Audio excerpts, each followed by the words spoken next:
meeting. It's not a hearing, it's a pre-convention meeting. So my name's John Balicki. I'm the rector here, also member of the Diocesan Council. They've named me as the convener for today, which means I start things off and then I can sit back and relax. If any of you, John wanted me to mention, this is being live streamed to the entire universe. So be on your best behavior, smile, and speak loudly, which is probably the most important thing if you're going to say something. If anybody wants to get online, I don't know if you brought devices. I don't see anybody scrambling for anything at the moment. But you can. Some of the convention materials we're going to be talking about are already online, and you could look at them that way. I would give you that. Why don't we begin with prayer? The Lord be with you all. And also with you. Let us pray. God of unchanging power and eternal light, loving God, who is Mother and Father of us all, grant to your people in the Episcopal Diocese of Maine grace and courage to be a new church for a new day. Give us vision and wisdom to discern your will in a changing world, and persistence to go out to our neighbors and live your good news in new and creative ways. Help us to trust the companionship of your Spirit on this journey, even as we experience confusion and difficulty. Lead us, we pray, to that future still unseen by us, where you are already waiting for our arrival, and where with your Son and the Holy Spirit you live and reign now and forever. Amen. So we're a pretty small group. Let's do some introductions and figure out who's here. If you could just say your name, your congregation, and if you know your area, that might possibly be helpful or come into play at a later point in the meeting. Let's start right up front. Mike Bullard, Church of Our Father, Hulls Cove. Larry Johnston, Church of Our Father, Hulls Cove. Rick Cross, St. Patrick's Brewer. Kelly Fitz, St. Martin's, Palmyra. Laura Peckham, St. Martin's, Palmyra. Carla Kelly, St. Martin's, Palmyra.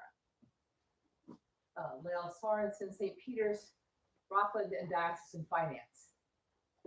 I'm Harold Van Lonkhuizen, also from St. Peter's in Rockland. Scott Burgess from St. John's in Bangor. Okay. I'm Terry Reimer. I'm the Bishop's Canon Missioner for Finance and Stewardship. Peter Bickford, I'm from Christchurch, Norway in Region 4. I'm also chair of the Clergy and Lay Compensation Committees, which has resolutions. And I'm Dick Rosine. I'm from St. Anne's in Wyndham, Area 7, and I'm the diocesan treasurer. And I'm John Hennessy. My parish is the Cathedral, and I am the Advocacy and Communications Director for the diocese. Great. There are refreshments to the rear, some coffee and some cold drinks, so help yourself get up at any time should you need them. I know what I was also going to ask. Is there anybody here for whom this will be their first convention? Okay, couple, all right. How many of you have been to Portland before for when this would be, what, the third time convention's been there or the second? Second. They did 2 years in a row there, I think, so. Okay. Are there directions on the website? Yep. People, okay. Yep. So it's not hard to find. It's covered parking. There's a parking garage. You can walk without even having to go outside from the garage to where the hall is, and everything is pretty self-contained. I don't think it could be easier to find, to be honest. It's right off the exit, but the directions are there if you or any other folks back in your congregations need to know that. The door opens at 7:45 in the morning, and they want everybody to be seated by 9. And there is breakfast, I assume. There usually is breakfast. If not, I'm going to have to buy all of you breakfast, but I'll be in disguise, so I won't have to do that. But I'm pretty sure there is. We're supposed to be done by 4 o'clock. All right. So is there anybody who hasn't registered yet? I did mine today just so I wouldn't have to raise my hand. If you register by October 5th, you save $5 whole. So there's an incentive for you. And you'll get hassled if you haven't registered by then. Anybody have any basic kind of questions about what do we do? How do we get there? Any of those? Basically where we're going to go with this meeting is I'm going to talk about some of the elections of folks who we're electing. Peter, I believe, is going to cover the resolutions. We have so many people from finance. I'll let them duke it out.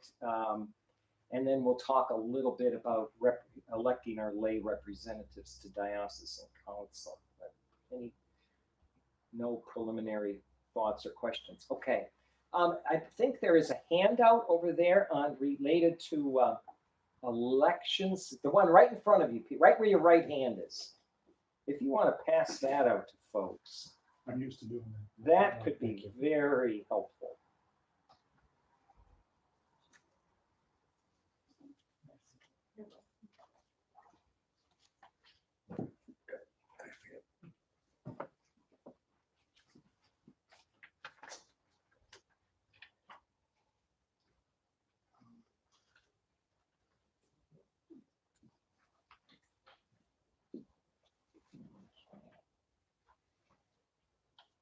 All right, so here's what we have to vote on.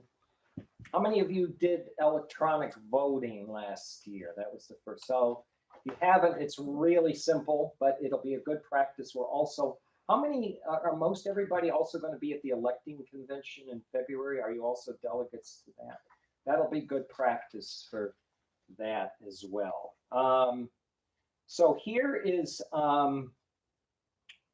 just trying to bring this up where I can see it.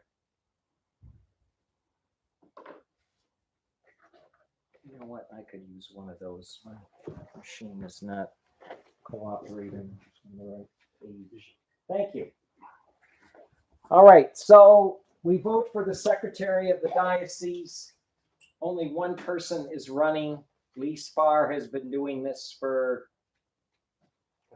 about 3, 4, 5 years. She's a great person. Vote for Lee. I can do that. Our treasurer is here already, Dick Rosine. You would be crazy not to vote for Dick.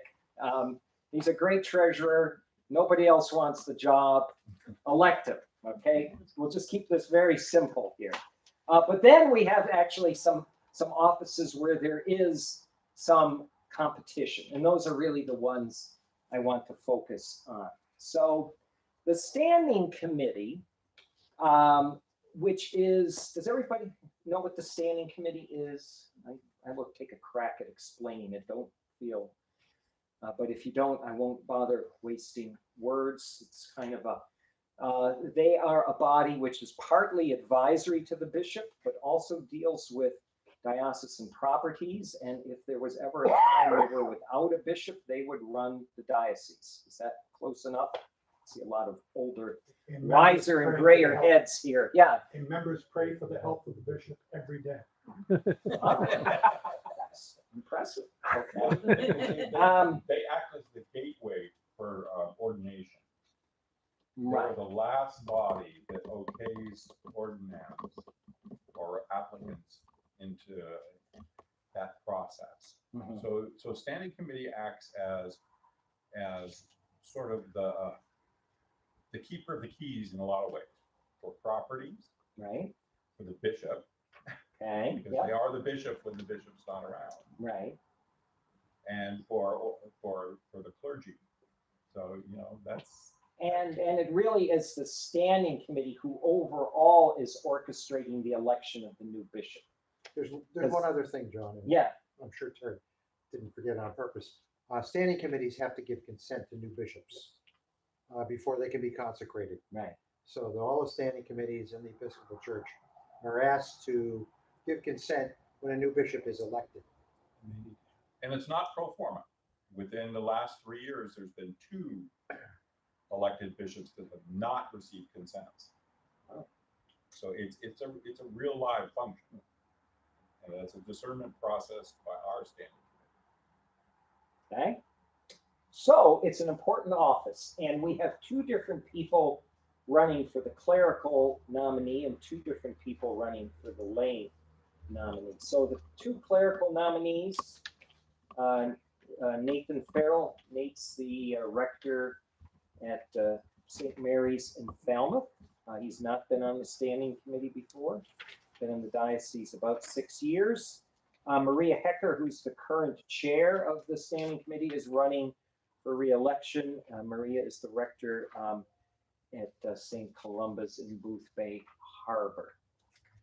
You can read their bios. If you don't know them personally, you can talk to people who do. But Bishop Lane's very glad that there's a little competition here. Okay. And then in the lay nominee, we have 2 people running. Brenda Hamilton, who has been on the standing committee quite a bit. I don't know how much, but she's running for re-election. She is from St. Andrews in Newcastle. And we are fortunate enough to have our other nominee right here. Carla, you want to tell us why you decided to do this? I think it's great. So I've been part of the Episcopal Church for a number of years now. And I just feel like the smaller churches were so spread out, and having a voice for the smaller churches and how spread out and wide we are would be a good thing. Okay, great. Well, thank you for running, and good of you to be here. And then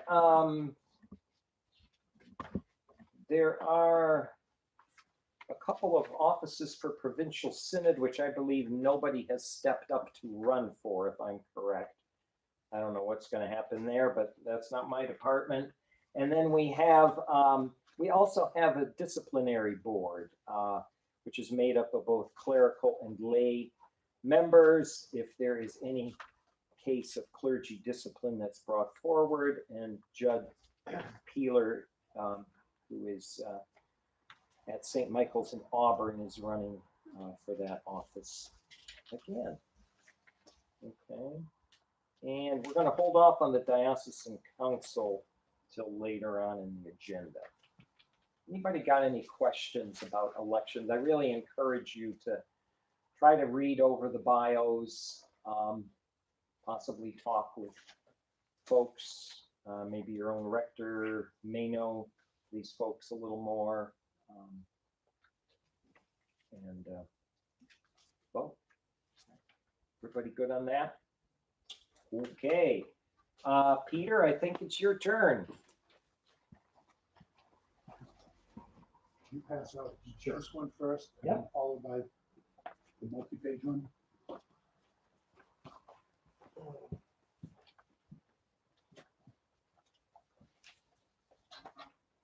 The first resolution that you'll be getting is the lay compensation resolution for 2019.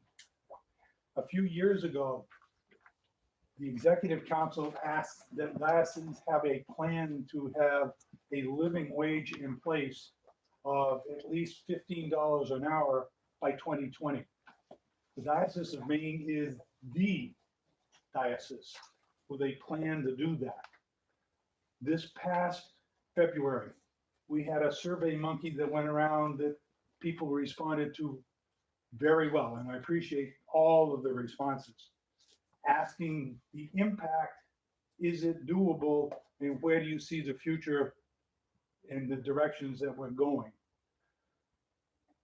What we decided as a compensation committee is, instead of doing the $1 a year raise till we get to 2020, we're going to be a little slower than 2020 to get there. But we are recommending a 50-cent raise this year, so that we're still continuing to reach towards that living wage number. Realistically, by the time we get there, it may have changed, but we're still looking for that $15 an hour goal in the future, probably 2021 or 2022, somewhere in there. So you will see that this resolution resolved that the minimum compensation for lay employees who are paid for more than 250 hours annually by any congregations in union with the Diocese of Maine or by any related ministries in the diocese shall be no less than $13.50 per hour, or its equivalent in a salary. So that basically is what this late compensation resolution is about. Are there any, some of you have heard the history behind this and been living through the history behind this and know some of the comments and questions that have arisen. Do you have any questions, comments, or anything like that at this time?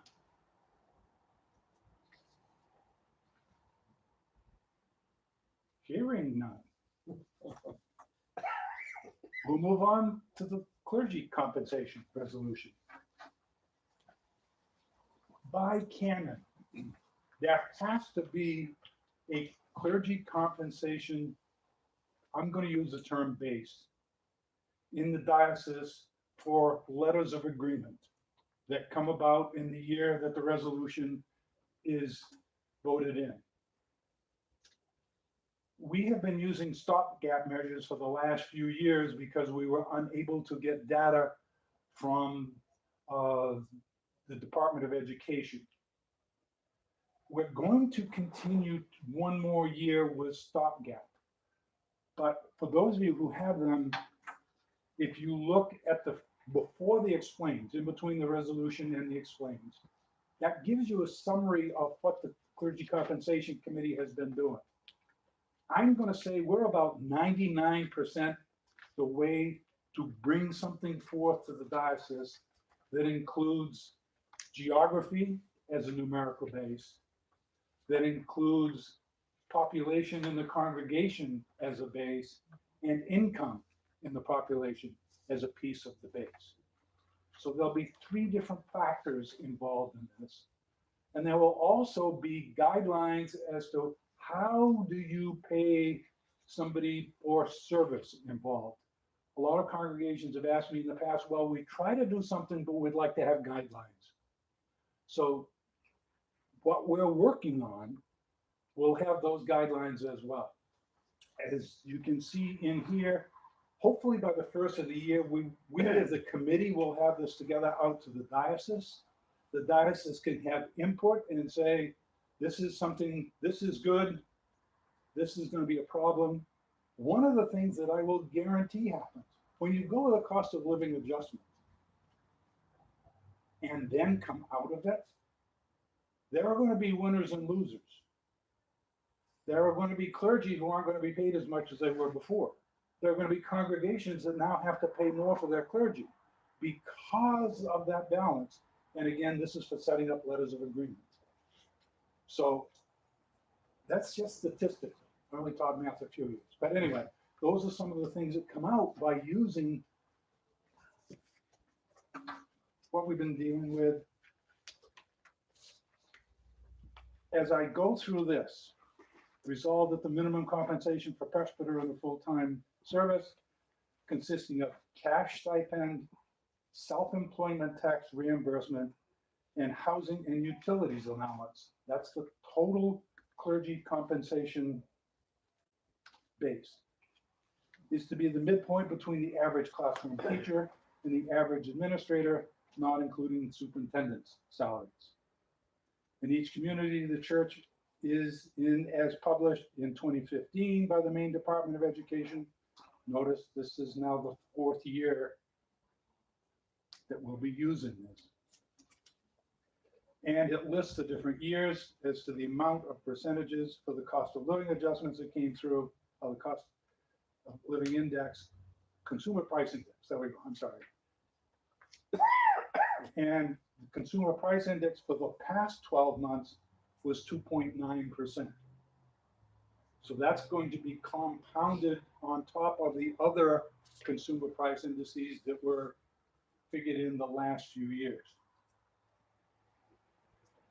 Also involved in here are the guidelines for minimum compensation for supply clergy and expenses, et cetera, to be reimbursed at the IRS rate.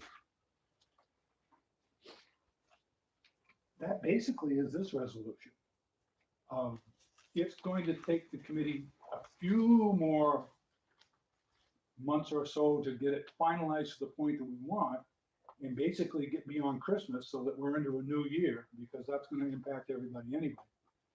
And then we will get this out to the diocese, probably set deadlines so that by mid-August of next year, we will have, and I'm guessing, so that's just the thing, everything in so that we can present a resolution to next year's convention.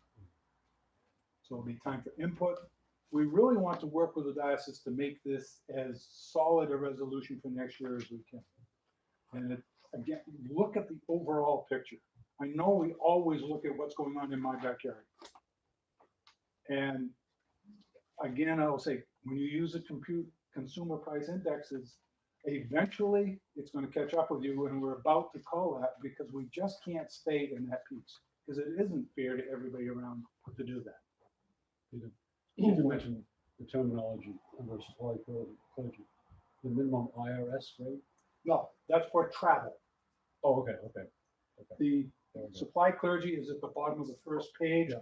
and it lists the costs, the One time value for payment. one service, two service, or other liturgical services which are done in units, I believe. So this is on the other page, next page. Yes, There we go. I'm sorry. I missed that. that's fine. That's why I'm here.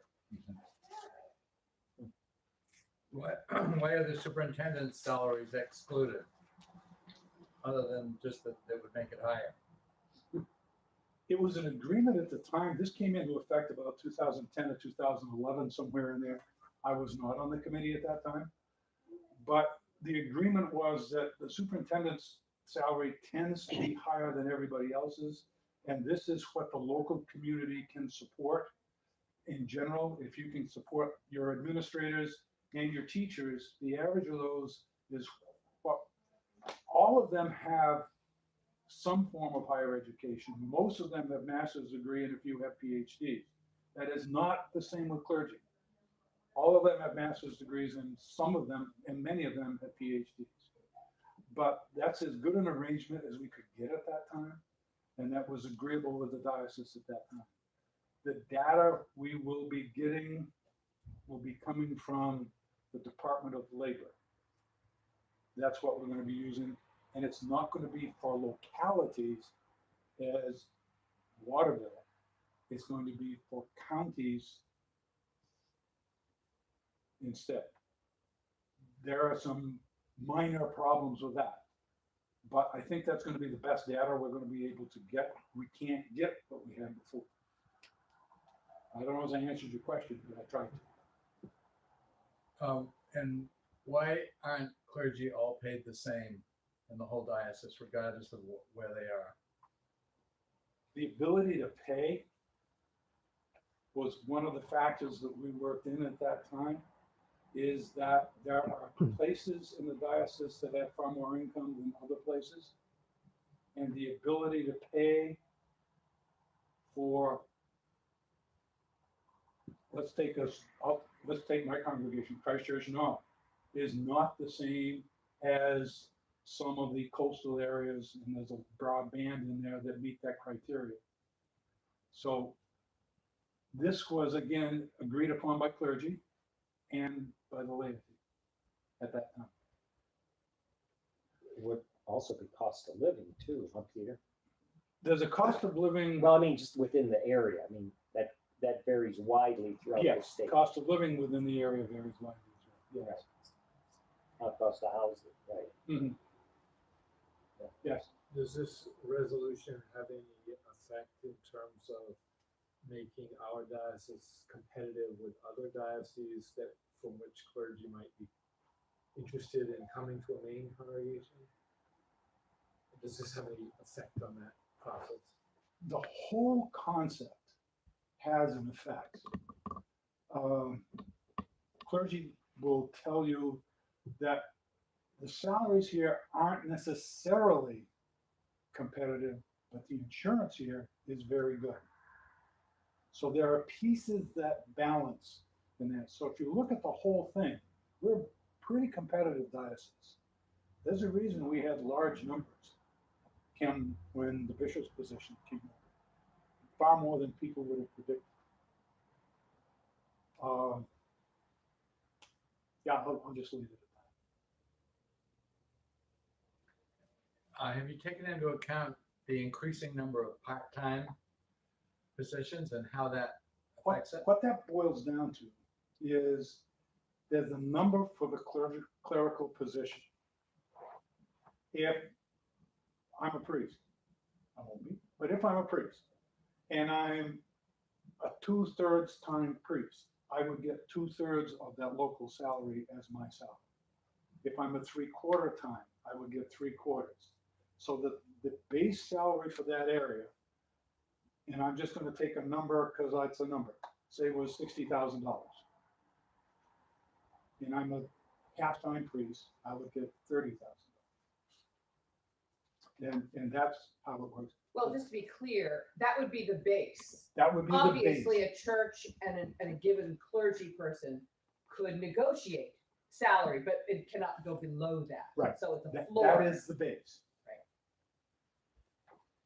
And one of the pieces in here says that we would like congregations to recognize service and reward the clergy for service. If you have a priest or clerical person who's been in charge for 20 years, I hope they're not getting the base salary. Is there any, it would be helpful, Peter. I'm in that situation Okay. and half-time with a lot of experience. Mhm. And I think it would be helpful if there was some data, like a scale that showed a scale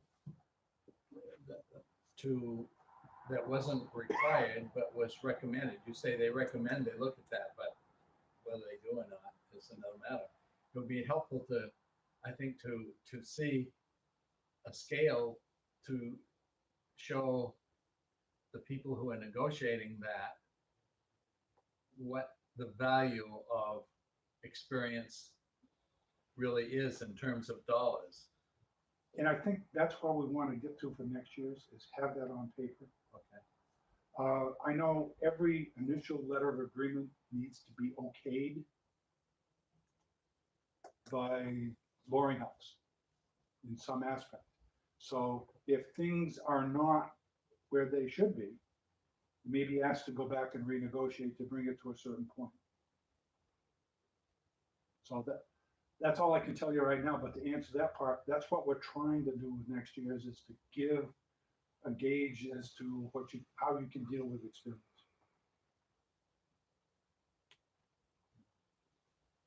Good questions, by the way. Thank All I would say is stay tuned.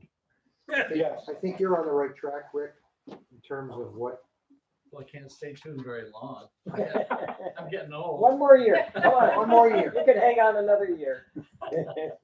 I, So to give you some background, the previous mechanism that we had for minimum compensation was a chase the average viewpoint. We took our province and said, okay, for all clergy, here's what the averages are, and we're going to try to achieve that. And so every year, the compensation committee would recommend an increase that would bring us closer to the average. Well, you're never going to catch up with Connecticut. You're never going to catch up with Massachusetts. And so that mechanism was based, the starting base was based on the median compensation for the province as a whole, as adjusted by years of service. That was the mechanism we had before the current one. The objection we got from small congregations and large congregations in tandem was it wasn't representative of wages in their communities. And so the push was, can you come up with a mechanism that sort of ties clergy minimum compensations to their local community? And that's where this one now rose out of. But at the same time, it dropped years of service and it dropped relative size of congregations. So if, for instance, you were if you were in an area, for instance, that was served by the same set of school districts, for instance, Portland, you had the same minimum compensation for the cathedral as you did for St. Peter's, Portland, where the cathedral is 5 times bigger than St. Peter's, Portland. So the current mechanism has problems because we walked away from some of the issues that were embedded in that previous mechanism. So now this next iteration is to try to keep the community-based piece, not necessarily community, but raise it to the county level, but also include years of service and relative size of congregation as part of the crafting of those numbers. We threw out trying to achieve parity with other dioceses in our province, but we couldn't see on the compensation committee how to add that piece into it as well. So if you have three pieces that are being melded together, trying to meld a fourth piece just stymied us. So that's sort of the history of how we've been progressing this. And again, a lot of what came about in the creation of the current mechanism that will be continuing with this resolution was a push by congregations to more clearly represent the cost of living and salaries in their local communities. And that was the driver on the current mechanism. So that's sort of the history of what went on. And it was fine as long as we used the Department of Education's data, which was publicly available, until the current administration decided not to make that data public any longer. So we've had to fall back on the consumer price index. Or the DOL Or the DOL information. And I mean, that's where we are now, is with this consumer price index for urban areas. The Department of Education data was not perfect, but it certainly gave us a lot more information than the current process of using CPI. So what we've been doing the last 2 or 3 years, we cannot continue to use because it's not fair. It's not fair to anybody. Large congregations, small congregations. And so this is what's given rise to what Peter's been talking about. And we thought we would have a resolution that we could bring to convention this year, but we've decided to err on the side of conservativeness and give ourselves a few more months to maybe do a little bit better. We don't expect that it's going to be this if we brought where we were at 2 weeks ago to convention, it wouldn't be fair to anyone. And I also think, since we've been in this current process of establishing minimums, that we've had competitive wages for our clergy that, and I can't remember the numbers that usually I'm good at. We were in the bottom quartile at one time. I think we're now in the middle of the third quartile. So it is an improvement. We're not the median, but we're getting closer even under this process. I think you're headed in the right direction. I don't want to be critical of that at all. And I think it's a really complicated, complex, huge challenge. I see that. I've always felt though that just like, I've worked in the schools business, and how the poor school districts in comparison to wealthy real estate based school districts, poor school districts cannot afford the quality of education in a lot of aspects that the wealthier ones can. And I've always thought the church should take the lead in equalizing that, so that a parish in a poor area ought to be able to appeal to a quality young whippersnapper coming out of seminary with a family they need to support, rather than having to take an old retired horse like me. And I think that, the idea of in the Bible where they all sold their stuff and put it together and became communists. I feel as if the church ought to, there's a kind of an ethical edge there that you ought to be able to put that piece into it. It shouldn't be all based on that, I know that, but there should be something that equalizes it so that, I can't afford to buy a new projector, and Cape Elizabeth has 6 already, and it just feels unfair that way. And in terms of planting churches or developing new congregations, I feel like we should all be somehow supporting that a little more than we may be right And I hear what you're saying. One of the things that the Clergy Compensation Committee tries to do is balance between the ability of the area and the need for a fair wage for the priests. And that, it's been a pull as long, actually longer than I've been on the, and I can remember from decades past where I've been involved, so. And stay tuned, because we are going to want input. We will get things out to you. There will be a place to send it. I don't know exactly yet, but we'll figure it out and work on it as it goes. Any other questions? Thank you, Peter. Finance is next. Whoever wants to go. Do we have the material? Which one do you want? The hundreds of the narrative? Everything. One of either, one of each. One of either? Yeah. I can take them. Just numbers, so like side by side by each. John's getting one. Yeah. Understood that. How's the education? John, you over? So John, you should keep your camera back, ready to go back there. Oh, so you're way ahead of me. Because my introduction is very, very slow and it's very short. I'm sorry. People marry. I didn't want to whack you over there. It's all different, it's all the You same. might- No, they're different. One's Okay, a narrative, okay, one's a narrative. okay. So you, we'll take two of those back. Doing an end run. Okay. Here's the narrative. Now I'm gonna let you out. Yes. Like, used to be able to jump over. Terry, is this stuff already on, is this already online? Yes. Okay, excellent. So that if you're watching, please know that these materials are available online.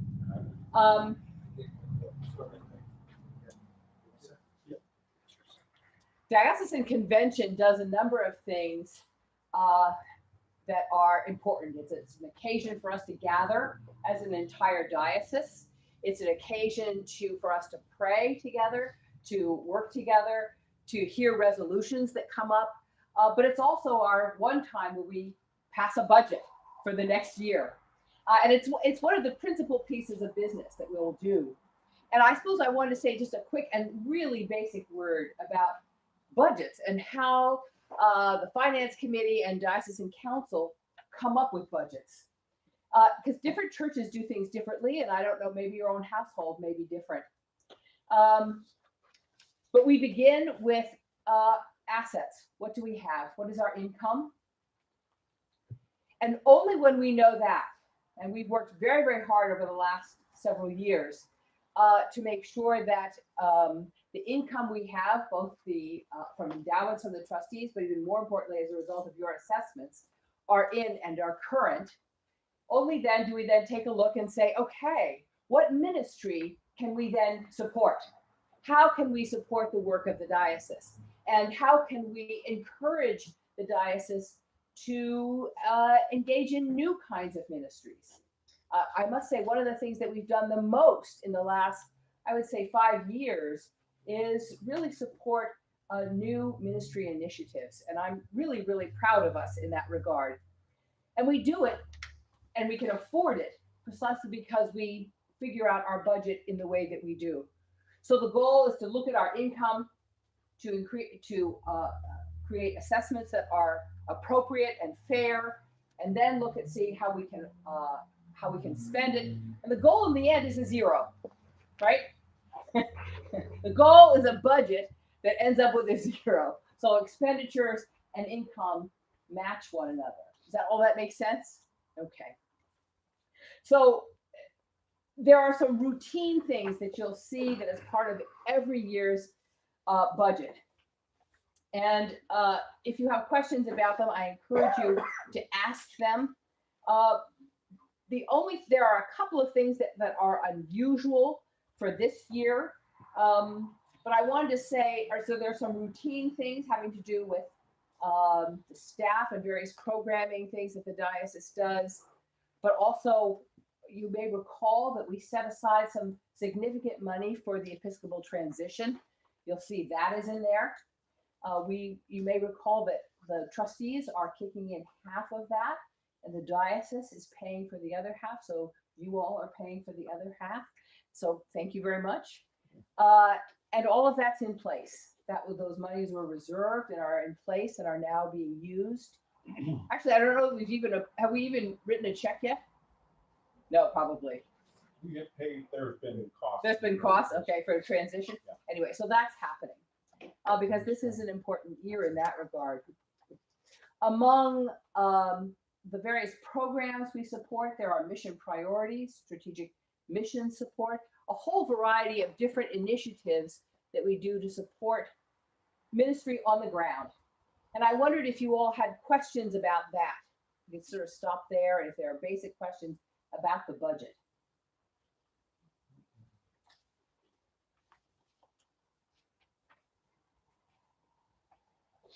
Terry or Dick, do you have things that you want to add, that you want to highlight as particularly important for this year's budget? Oh, we're gonna trade off. If you, just a couple of things. Yep. If you look at your first page on your proposed budget, which is 1 of 10, you'll see that assessments are projected to, we're proposing would be $359,052. That's as a result of churches filing their parochial report for 2017. That's numbers that are used to project for 2018. We're always a year behind. Okay?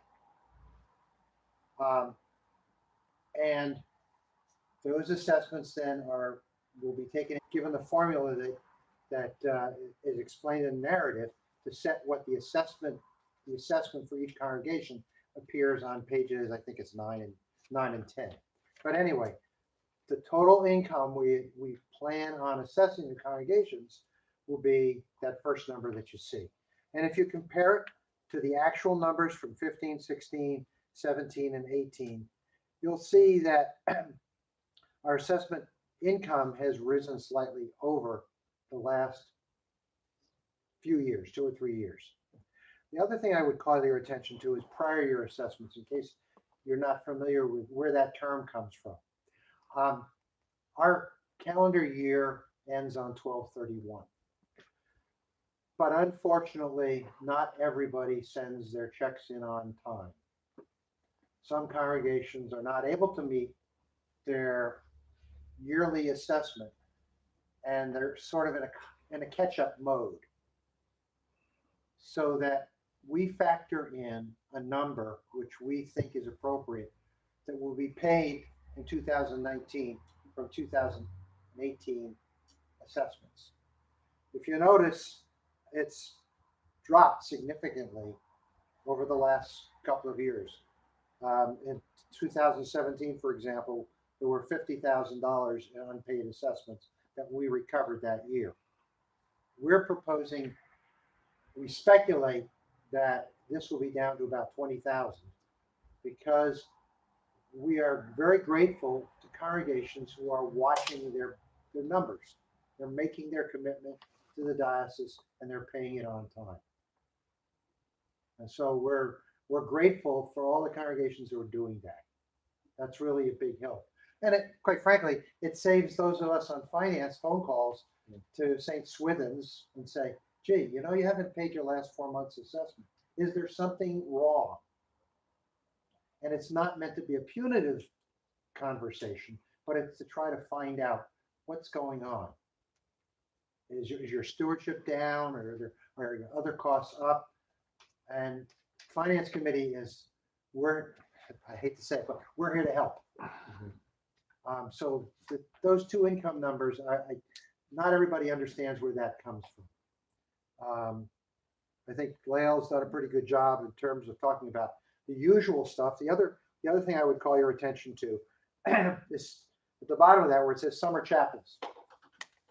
The Diocese of Maine is host to a number of chapels that are host to visiting clergy, let's say, in various communities that have have had summer churches built by communities of faith back in the 19th century. And they generally hire clergy from away to spend a month or 2 months providing services. We do not assess summer chapels. They're part of the diocese, but they're not really part of the diocese. Bishop Lane makes visitations. We have a luncheon for the boards of those summer chapels, but it's a free will offering on behalf of those summer chapels to the diocese. We've been very, very fortunate to receive monies from the congregants of those summer chapels, and it generally doesn't come in until later this year, as it did last year. But we establish a number which is purposefully low because we don't want to build into our budget false expectations. Because again, we're relying on certain numbers to put together a budget so that we can balance it. So if we get $50,000 as opposed to what we budgeted for 25, that's money that can be used perhaps elsewhere for the work of the diocese. So those are the two highlights that I wanted to speak to. Terry? Thank you. Thank you. Terry, are there things that you want to point out in particular? Well, again, the income side, as you can see, is heavily weighted on the assessment side. The endowment side are those endowments that are held by the trustees on behalf of the diocese. And so those are, for the most part, what is shown there are restricted endowments for specific purposes. For instance, the Episcopate Fund income. So you get a bill from us. There's two parts. One is the assessment, and one is the Episcopate. And the assessment is based on normal operating income from your troika report, basically the income that you get in as a congregation. The Episcopate's a head tax, which comes way back when, in the mid 1700s. The idea was that we were going to become a diocese at some point, and so we wanted to create a fund that would pay for our bishop. And you have to remember that up until 4 bishops ago, all previous bishops were self-supporting. They didn't get money from the congregation. They were self-sufficient. So what are we looking at? Bishop number 10 coming up. So we had 5 bishops that supported themselves. And the idea was, well, that's not going to last forever. So we want to create this fund, this endowment that will pay for our bishop. And that's the Episcopate Fund. So you can see now that the money that you pay in, that head tax, $1.75 a head per congregate in good standing, every year, is finally come to the point where we get about $76,000 a year in our budget that comes out of that endowment. So it's getting there. Of course, the cost of keeping a bishop is probably in the 200,000 range. So we're not even halfway there, but we'll get there someday. Maybe not in my lifetime, but that's still part of our budget. So keep that in mind. So that's a little bit about the endowments. And again, those are held by the trustees of diocesan funds, which is a separate corporation. They pay the diocese for my time. And so that's a part of our miscellaneous income number. And in return, we ensure that the endowment money is paid out quarterly and it's included in the diocesan budget. So that's sort of I think we've covered pretty much the income side. So if you have any questions about income side, the last thing to remember is when you vote on there's 3 votes related to budget. One is you vote on the budget, which is the expenditure side. And essentially, you're agreeing to estimates for income. The second thing you vote on is an assessment rate and process. Our assessment rate, if you go to the last 2 pages, is 15.0%. When I first started here as the CFO 14 years ago, the assessment rate was 66.3, or excuse me, 16.3. I was going to say. So it's come down That's where I got from 16.3 down to Great job. 15.0 over the past 14 And that 15% matches our diocesan assessment to the national church. It matches that. So that's the piece, that's the second piece you vote on, is an assessment rate. And tacitly you agree to the process, the mechanism. And our mechanism is a graduated income tax, essentially. The first 10,000 of normal operating income is assessed at 5%, and anything beyond the 10,000 is at that 15.0. So you agree to that when you make that vote. And then the last vote is every year you vote on the episcopate rate. And so in the past, it's been as low as $1.50, it's been $1 at sometimes, and now it's $1.75. So those three pieces of the vote that the convention makes related to budget. Peter, There's one other line that I think we need to talk about, okay, and that's the first line on the second page, which is transfer from reserves. That's a big number. But at the same time, we have been carrying reserves in the Jeremiah Fund. There was excess income over expenses last year, and the Diocesan Council voted to put that money in different places, including the Jeremiah Fund. And several of those reserves have been combined to give you this total. The one thing to keep in mind is that we carry a reserve for emergency line, and that is still a very healthy line. The Finance Committee decided to keep that one solid so that if something comes up, we do have the money to pay for it. But we did transfer a lot from reserves, basically to balance the budget. And a good piece of that 128,000 is related to the bishop search and the consecration. Right. So about 80,000 of the 128 is, we looked ahead. We basically said, we're going to anticipate that the bishop search transition and overlap, because there will be a time when we have two bishops in place. It might be a couple months, it might be 3 months, but we're going to have some time period. And so we wanted to budget that there would be that money available. And so we came to convention, we went to the trustees and said, we're going to bet that it's going to be $190,000 bucks. That was our thumb guess as to what it was going to be. And so what we did was we budgeted 190,000 over 3 years. Last year being this coming budget year. So a lot of that was banked, put in reserves, and that's what we're using as part of that transfer from reserves number.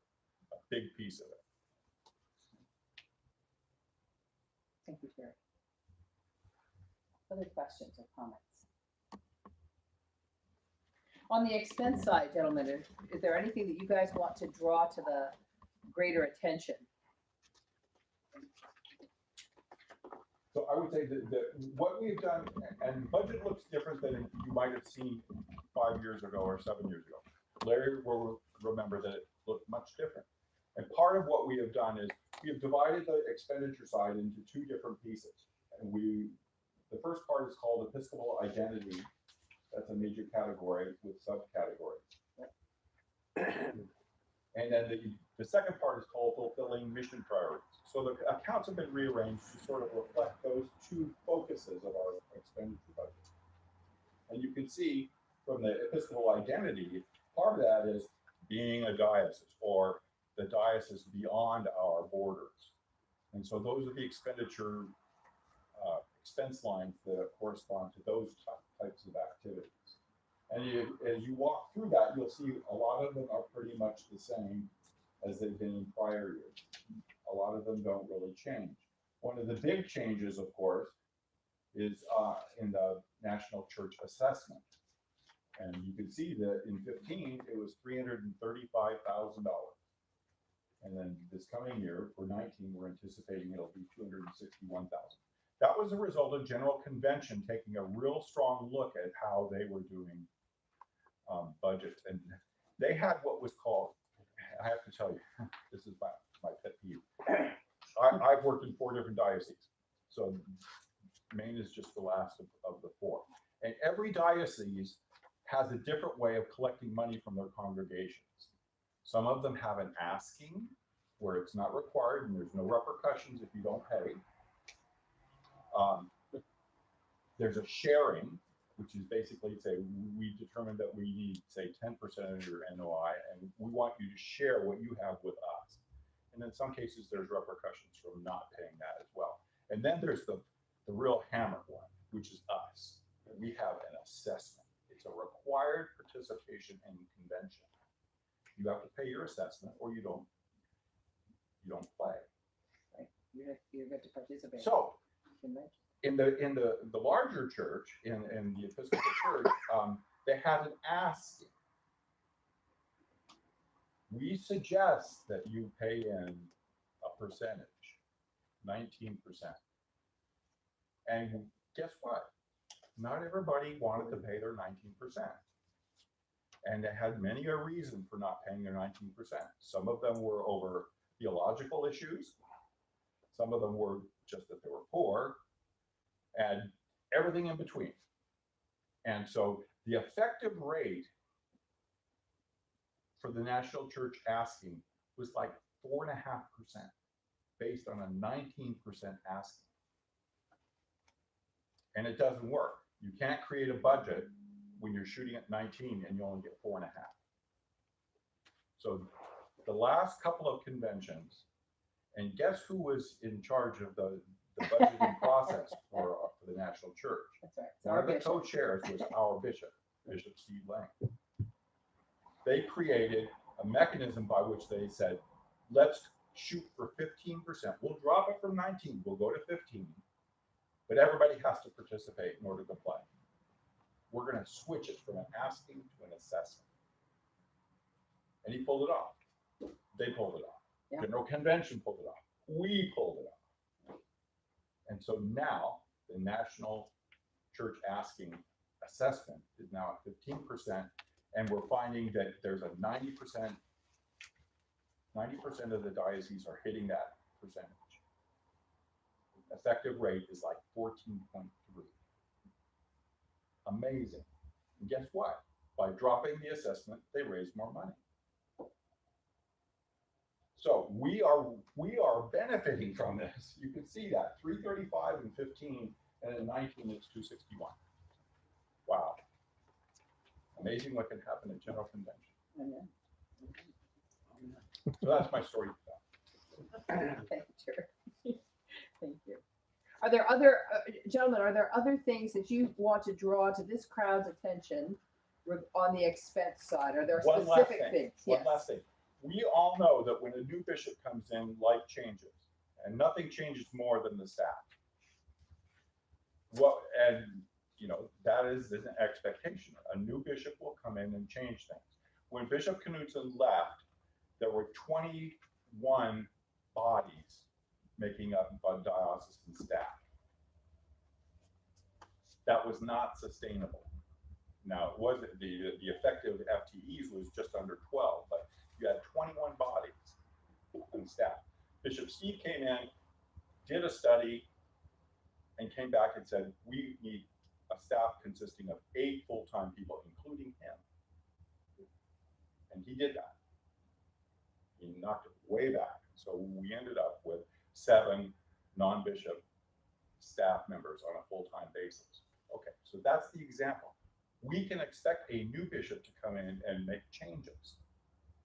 But we, as diocese, we as finance committee and council, have the problem of saying, okay, we have a new bishop as of June 22nd, 2019. What can we anticipate? What should we provide him or her in terms of resources?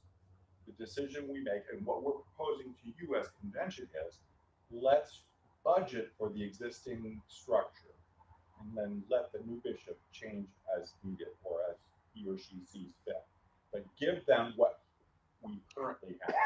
And so if you look at the table that shows staffing structure and components, it's essentially the same as it's been the past few years. To give the new bishop and not anticipate that there will be no change, but to give resources to allow for change.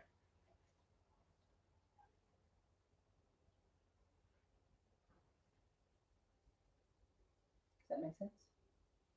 It's perfectly reasonable, right? Right. Yeah, you want to give whoever's the new bishop, you want to give them, you want to be able to have a salary for them, you want to be able to make the transition smooth, and you want to be able to give them a staff and they can then make their decisions. Obviously, one of the staff members has already left, but the position, so Heidi Shaw has left. I don't know if you all know that. She was our canon for communications and is now, you have to remind me of exactly where she is. Something, American Friends of the Friends of Episcopal Jerusalem? Diocese of Jerusalem. okay, thank you very much, American Friends of the Episcopal Diocese of Jerusalem.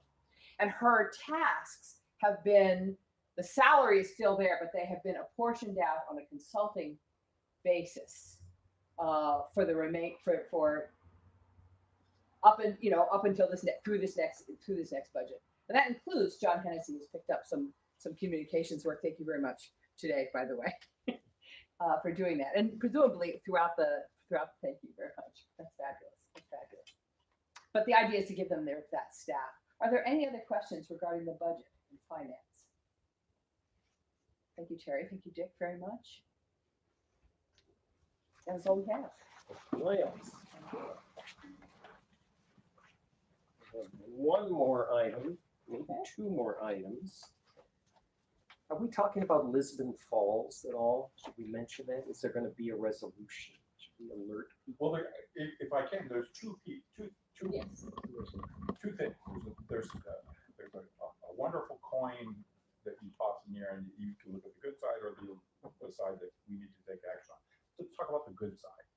One of the good things that's happening, and convention will be doing, is addressing the introduction and admission to your diocese, Emmanuel Lutheran Episcopal Church in Augusta, Maine.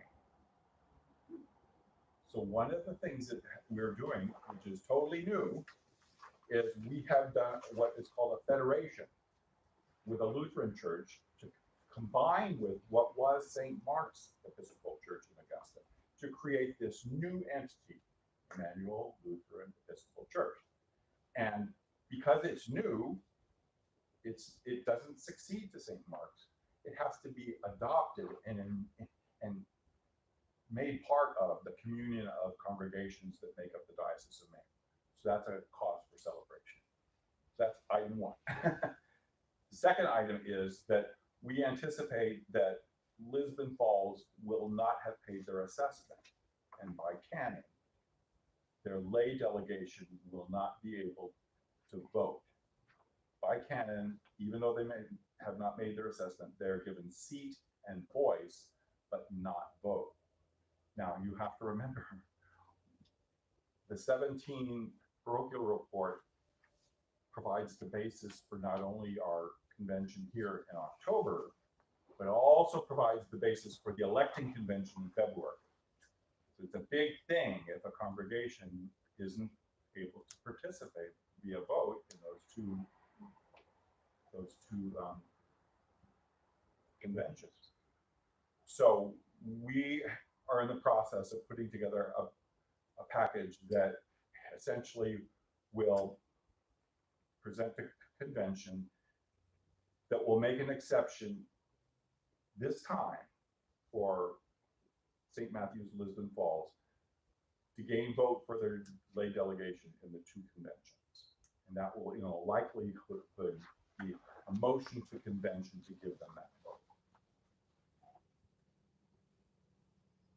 So, and I can't go much beyond that because we have one more hurdle. We have to go to standing committee and get them to say, yes, this is something we can do. And standing committee this coming Wednesday will decide whether they want to propose that motion. And we have what's called an intervention package that they have to approve that would give you the background. And I can't discuss that until it's gone past standing. Okay. Sorry. I would like to follow up on what Terry said about bringing a new church into the diocese and share something that happened at General Convention. I was blessed to be a deputy for the first time and spent 2 weeks in Austin, Texas in July. One of the single biggest highlights, and there were probably, you could count them on your hand, was when the church welcomed the Episcopal Church in Cuba back into the Episcopal Church of North America, of whatever the official title is, the Episcopal Church. And you couldn't, look, there were so many people who were so emotional and so happy. And all I hope is that, and I suspect this will happen organically in Portland next month, is that when this presentation is offered to the delegates, that we respond this much like we did at General Convention welcoming the church in Cuba back. It really is quite amazing. Thank you, John. So one last item of business, if you go back to your election handout and just go to the back 2 pages where it says Diocesan Council, there's one other item of business which we will do at convention, which we just want to go over with everyone. The Diocesan Council is kind of the convention away from convention. It's the body that the bishop depends on. Certain decisions are made. The preliminary budget is approved. We meet generally 4 times a year, and there's representatives from each of the 8 areas. There's a clergy rep, and there's a lay rep. Those alternate. So this year we're electing lay representatives. And so it's the same time as last time, right before lunch. All of us are going to go to our separate areas to have a little caucus, all right?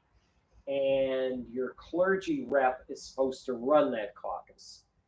And it tends to be fairly straightforward as long as there's one person who's already identified themselves and volunteered to be the rep, and it tends to be pretty pro forma. And you can see that in 1, 2, 3, 4 of the areas, we have somebody identified, but in 3 or maybe 5 of the areas, in 3 of the areas, we don't. Interestingly, even though there's 10 of us here, we cover 4 different areas of the diocese by my quick mental calculation. And as far as I know, unless you have any updated information, John or Terry, areas 2 and 3 still don't have any lay rep. Is that correct? As far as I know. Okay. All right. So we have somebody here from area 2 and somebody here from area 3. My advice is don't answer your phone between now and convention. The bishop may be making calls, maybe dialing any random numbers in those areas. Try to get some person to say yes. That would be my guess, because otherwise you could be in that room for a very long time and never see your children again. So he's probably watching, John. That's okay. Well, that's right. I forget I'm being the answer. No, it's a good thing. All right. So there's a little bit of a recruitment that goes on, but hopefully somebody will step forward from those 2 areas. And obviously, if you know anybody that you think might be a good candidate, including yourself, call them, volunteer. But we need these positions to function. Otherwise, it tends to go very quickly.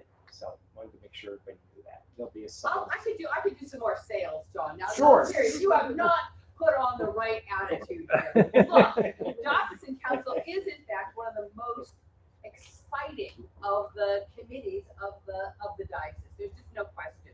We get that there's a finger in every pie.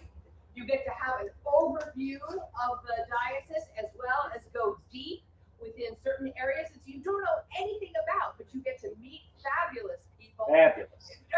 Really fabulous people. It is the most, I think it is the one body that deals most with the most exciting ministry that's going on in the ground. So if you want to be jazzed about what's happening in the Diocese of Maine, be on the Diocesan Council. It is absolutely thrilling to see what people are doing. Good sales. And the reason those 2 areas don't have anyone is because the 2 representatives termed out. Okay, but they were both very enthused. Mark Spar from area 3 and Liz Graves from area 2 were very involved and good folks. I'm all for Clint, the idea of losing them. Mhm. But, But looking forward to whoever might be coming. right, so that's kind of how it works. We meet So- 4 times a year. So there's generally 2 overnights and 2 day-long meetings. So it's not a lot of time, but as Lael said, the work is great. It's just terrific.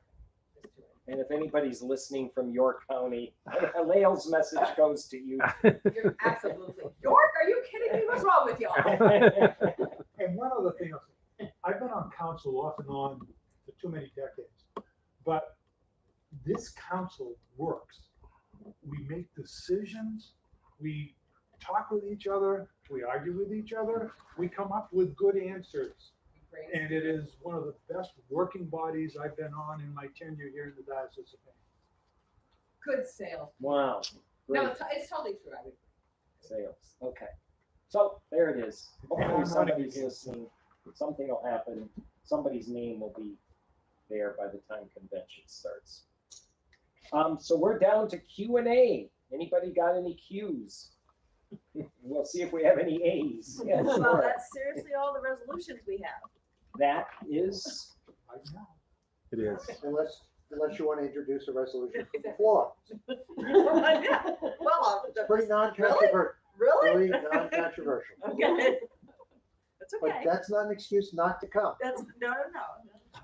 I'm picking her up on the way back. I think it does make sense, you know, in a transition year, an Episcopal transition year, it makes a lot of sense that you don't have a lot of energy coming forward in a variety of directions without knowing who the new bishop will be. So Yeah. I actually think it does make sense.